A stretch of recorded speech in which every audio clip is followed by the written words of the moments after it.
সবাই মিলে সপরিবারে মাওয়া চলে আসছি। আর তারপরে একটি ইলিশ মাছ দেখতেছি। এখান থেকে তিনটে ইলিশ করা হয়ে গেছে, তো সবাই দেখতেছিল। তো 3টা মাছ কাটাকুটি হয়ে গেছে, আর সাথে বেগুন নিয়েছি। তো এগুলো যে একসাথে মশলা মাখানো হচ্ছে, তো এগুলো এখন ভাজা হবে।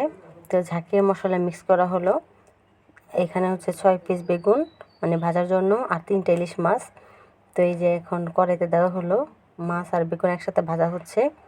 তো আজকে সবাই মিলে বেগুন ভাজা ইলিশ মাছ ভাজা দিয়ে ভাত খাবো। আর মাওয়া সাধারণত মানুষ আসেই এগুলো খাওয়ার জন্য, ইলিশ মাছ ভাজা খাওয়ার জন্য। আর যত যাই হোক, এখানের মতো মানে টেস্ট আর কোথাও পাওয়া যায় না মাছ ভাজা দিয়ে ভাত খাওয়ার জন্য। এখানে ইলিশ মাছ ভাজাটা আসলে এত মজা কেন হয় জানি না। আর এখানে মানে ইলিশ মাছের যে লেজের ভর্তা, সেটা তো আরও বেশি মজার। তো এখান থেকে লেজ, 3টা মাছের লেজ এগুলো আলাদা করা হবে, সেটা ভর্তা করার জন্য, লেজের ভর্তা করার জন্য।